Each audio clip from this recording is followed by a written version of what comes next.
오늘 본문의 말씀을 보게 되면 아합이 등장하게 되죠. 참 이렇게 극악무도한 그런 왕이 이렇게 등장하게 됩니다. 참 아합 왕을 볼 때 이 시대에도 하나님을 두려워하지 않는, 그리고 오늘 본문의 말씀처럼 이 아합이 7년 동안 오늘 본문의 말씀 보면 아합이 22년 동안 그렇죠? 이스라엘을 다스렸습니다. 그리고 무려 7장이나 7장이나 되는 그 큰 부분을 이 성경은 이렇게 할애를 하고 있다라는 겁니다. 악이 참 이렇게 극성할 때 악이 완전히 그것을 주님께서 벌하지 아니하시고 7장에는 할애하는 그런 모습을 이렇게 볼 수가 있습니다. 오늘 이 열왕기상을 이렇게 계속 하다 보면 오늘 29절의 말씀에도 있는 것처럼 유다의 아사왕 제38년에 오므리의 아들 아합이 이스라엘 왕이 되니라 라고 되어 있습니다. 그냥 이스라엘 왕 아합 이렇게 하면 되는데 유다 왕 제38년에 이렇게 왔다 갔다 합니다. 유다 왕을 소개할 때도 북이스라엘 왕을 소개하고, 또 북이스라엘 왕을 소개할 때도 남유다 왕을 소개하는 게, 이게 이제 어떤 메커니즘처럼 계속 이런 형식, 공식처럼 이런 형식을 이제 열왕기상은 계속 취하고 있다라는 거죠. 어떻게 보면 그 말은 하나님께서는 남유다, 북이스라엘이 분리되었지만은 하나님은 한 나라로 그들을 부르시고 그들과 함께 하시는 그런 모습을 볼 수 있죠. 우리 같으면 이 북이스라엘, 그래도 남유다가 조금 남으니까 북이스라엘 그냥 잘라버리지. 괜히 이거 넣어가지고, 그렇죠?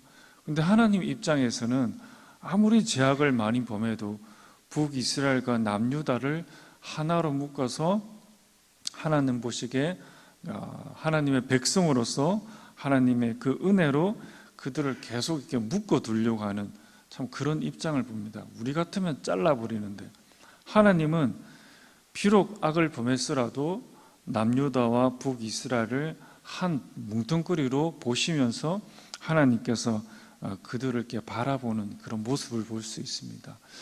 동일하게 우리가 또 우리 자신을 볼 때, 그리고 이 세상을 볼 때 저 사람들을 잘랐으면 좋겠다. 내가 내 자신을 볼 때도 정말 이게 답답할 때가 참 많죠. 근데 우리의 관점이지만 하나님의 입장에서는, 하나님의 관점에서는 남유다와 북이스라엘을 함께 뭉뚱그리로 이렇게 착 엮어서 보시는 것처럼 우리를 향한 하나님은 늘 은혜의 법칙, 은혜의 방법으로 주님께서 늘 바라보시는 그런 하나님의 관점들을 오늘 본문의 말씀에서 우리는 볼 수가 있다라는 것입니다. 그리고 오늘 말씀에 제가 초반에 말씀드린 것처럼 이 아합이 사마리아에서 22년 동안 이스라엘을 이렇게 다스립니다. 옳게 다스리는 게 아니고 어떻게 다스립니까? 죄악으로 다스리죠. 그 부분에 대해서 열왕기상은 7장이나 할애하는 그런 모습들을 볼 수가 있다는 거죠. 우상 숭배가 활개를 칩니다. 그냥 주님께서 무너뜨려 버리시지 왜 이렇게까지 하는가라는 겁니다. 그러면서 하나님께서는 이 7장이나 할애를 하면서 비록 그들이 악이 북받쳐 오르듯이 악이 막 득실거리지만 하나님께서는 이것을 어떻게 다스리느냐, 이 악을 하나님께서는 어떻게 다스리느냐, 이 악을 하나님께서는 어떻게 선으로 다스리느냐라는 것을 주님께서 우리들에게 보여주시기 위한, 우리는 고개를 절레절레 흔들지만 또 우리는 우리 자신을 볼 때 고개를 절레절레 흔드는 그런 상황들, 또 여러 가지 상황들을 보고 있을 때 이게서 어떻게 샘물이 날 수 있을까, 이게서 어떻게 선한 것이 날 수 있을까, 그런 막막함을 우리가 경험할 때 참 많다라는 거죠. 오늘 본문의 말씀에서 이 아합이 그렇다라는 거죠.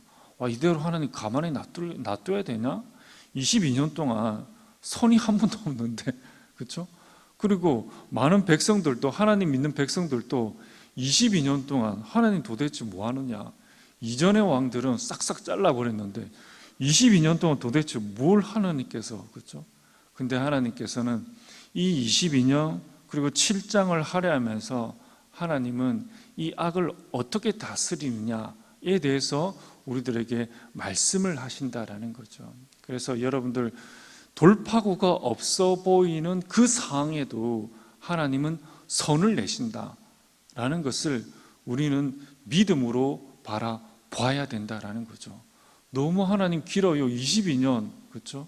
그렇지만은 하나님의 방법, 하나님의 뜻이 반드시 있다라는 것을 우리는 낭망하지 말고 하나님의 시야로 우리가 그 상황을 인내하며 바라볼 필요가 있다라는 것입니다. 그리고 30절과 33절에는 아합의 삶에 대해서 간략하게 소개를 하는 그런 부분이죠. 그 부분에 보면 아합은 어떻습니까? 이전의 악보다 더욱 악을 행하는 그런 일들을 확 보여주게 되죠. 여로보암의 죄를 따라 행하는 것을 오히려 가볍게 여길 정도로 악을 너무나 많이 행하게 되는 그런 일들이 일어나게 됩니다. 그리고 오늘 본문의 말씀에서 아합은 북이스라엘의 일곱 번째 왕으로 이렇게 등극하게 되죠. 그런데 일곱 번째 왕, 모든 왕들이 어떻게 보면 우상을 섬기다 못해서 오늘 아합은 어땠습니까? 바알과 아세라 신을 광적으로 섬기는 시돈 왕의 딸, 그렇죠? 시돈의 공주 이세벨을 또 아내로 삼게 되죠. 그래서 바알 신전과 아세라 신전을 세우게 되죠. 이게 악이 악으로 치달으면 어떻습니까? 악이 악으로 치달으면 더욱 광적으로 악으로 간다라는 것을 볼 수가 있죠. 우리가 어떻게 보면 이거 한 번만 누리고 끊을게요. 안 된다라는 겁니다. 욕심이 잉태한즉 죄를 낳고 죄가 장성한즉 사망을 낳느니라라는 거죠. 악은 우리를 꿰입니다. 이것만 하면 됐어. 이것만 하면 만족하면 누릴 거야. 천만의 말씀이죠. 북이스라엘이 7번이나 왕을 갈아치우죠. 악이 끝나는 것이 아니라 악이 더 장성하고 성장해서 사망을 낳게 되는 시돈의 공주 이세벨을 그 공주로, 자기 아내로 데리고 와서 더욱더 기승을 부리게 되는 거죠. 오늘 우리가 이 말씀을 통해서 죄에 우리가 민감하지 않고 끊어내지 않으면 그 죄가 그대로 있는 것이 아니고 줄어드는 것이 아니라 더욱더 광적으로 우리의 삶을 침범하게 된다라는 것을 우리가 볼 수가 있다라는 것입니다. 그래서 우리가 이 세상을 살아갈 때 완전한 사람은 없습니다. 그렇죠? 완전한 사람은 없지만 우리가 이 삶을 살아갈 때 우리의 그 연약한 부분들을 틈타서 오는 그런 죄에 대해서는 오늘 본문의 말씀을 비춰볼 때 단호하게 끊어내야 된다. 죄의 속삭임에 우리가 현혹되어서는 안 된다. 이것만 아닙니다. 이것부터 시작해서 더 크게 일어나는 그런 상황들을 우리는 볼 수가 있다라는 것이죠. 그래서 우리는 우리의 그 삶에서 우리의 연약한 그 부분들을 틈타서 오는 그 죄악들을 어떻게 해요? 단호하게 끊어낼 때 우리의 영이 산다, 우리의 속사람이 산다라는 것을 우리가 잊지 마시고, 그리고 이 새벽 가운데 혹 지나간 과거의 오류가 있다면 회개함을 통해서 우리의 마음이 다시 새로워질 수 있도록 하나님께 은혜를 구하는 그런 시간들이 되시기를 간절히 바랍니다. 이어서 34절에 보면 누가 나옵니까? 베델 사람 히엘이 등장하게 되죠. 여러분, 이 본문이 왜 이렇게 튀어나왔을까요? 여호수아 6장 26절에 보면 누구든지 일어나서 이 여리고 성을 건축하는 자는 여호와 앞에서 저주를 받을 것이라. 그 기초를 쌓을 때에 그의 맏아들을 잃을 것이요 그 문을 세울 때 그의 막내 아들을 잃으리라 라고 되어 있죠. 이 본문의 말씀은 어떻습니까? 여리고성을 정복해서, 그렇죠? 여리고성을 정복해서 이 여리고성은 주권적인 하나님의 능력으로 무너뜨린 것이다. 그렇죠? 우리 사람이 인간이 아니라 주권적인 하나님의 능력으로 무너뜨린 것이기 때문에 이 성을 다시 쌓을 때 그 맏아들이 죽을 것이고 문을 세울 때 막내 아들 이르리라. 참 기이하잖아요. 기이하잖아요. 그러니까 하나님의 역사다라는 겁니다. 이건 사람이 아니고 하나님의 역사다. 그래서 이걸 세우면 맏아들 죽고 막내 아들 죽는다. 하나님의 역사다. 이걸 막 강조한 거죠. 그런데 오늘 베델 사람 히엘이 여리고 성을 건축하는 거죠. 이때는 어떤 때입니까? 아벨 왕이 있을 때, 아벨 왕, 악이 득실득실거리고 하나님의 말씀, 하나님의 역사에 대해서는 어떻습니까? 무시하는 시대죠. 무시하는. 하나님이 어디 있어? 사방을 둘러봐도 바알, 아세라 확 득실거리는데 하나님이 어디 있어? 하나님이 희미하게 보이는 거죠. 그리고 이 아합의 시대는 여리고 여호수아 6장 26절의 그 간격은 500년이란 긴 역사입니다. 500년이란 긴 역사, 그리고 악이 득실거려 하나님의 약속이 어디 있어? 무시하는 거죠. 무시합니다. 베델 사람 히엘이 그것을 무시해버렸죠. 결과는 어떻습니까? 똑같이 일어나게 되었습니다. 맏아들 죽고 막내 아들 죽어버리는 그런 일들이 벌어지게 되었다라는 것입니다. 오늘 이 본문의 말씀을 볼 때 하나님의 말씀은 시대를 초월합니다. 우리가 읽는 이 구약할 때 과거의 것, 과거의 책, 천만의 말씀입니다. 이 구약과 신약에 기록된 그 모습 그대로 하나님께서는 지금도 역사하는 거죠.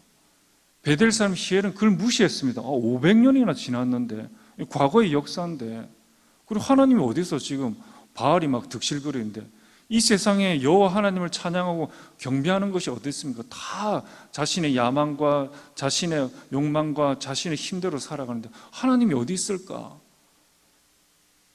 아합이 22년 동안 통치하는데 하나님이 어디 있어? 저 악인 그대로 있는데.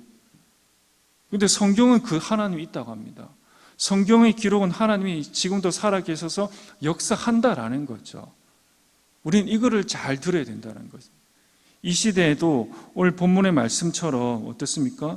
베델 사람 히엘이 반드시 있다라는 거죠. 우리는 그런 사람이 되면 안 된다라는 겁니다. 오늘 이 말씀을 통해서 이 말씀 가운데 레마로 들려오시는, 우리가 로고스로 이 말씀을 읽었지만 레마로 들리는 그 하나님의 말씀을 잘 캐치를 해가지고 이 말씀에, 이 혼탁한 세대 가운데 하나님께서 귀히 보시는, 그리고 그 말씀이 소수이지만 여러분들의 삶에 하나님 말씀을 귀히 여기고 그 말씀 가운데 순종하며 그 말씀이 반드시 능력이 있음을 믿고 나아가는 그들의 삶에서 역사하시는 우리의 그런 삶들이 다 되시기를 간절히 바랍니다. 이 시간 우리 화면 한번 보시고 기도 제목을 함께 읽도록 하겠습니다. 아합의 우리의 삶에서 탐욕의 사슬을 끊어내게 하옵소서. 하나님의 연약함은 언제든지 이루어짐을 알고 아합의 길이 아니라 다윗의 길을 걷게 하옵소서. 우리 다 같이 기도하도록 하겠습니다. 존귀하신 아버지 하나님, 감사드립니다. 아합의 삶에서 탐욕이 쌓이면 그것이 점점 더 깊은 죄악 가운데로 이끔을 분명히 보았습니다. 이를 통해서 우리의 삶에서 탐욕의 사슬을 끊어내게 하여 주옵소서. 그리고 하나님의 언약은 언제든지 이루어짐을 알고 어떤 경우에도 아합의 길이 아니라 다윗의 길을 걷는 저희가 되게 하여 주옵소서. 감사드리며 예수님의 이름으로 기도합니다. 아멘.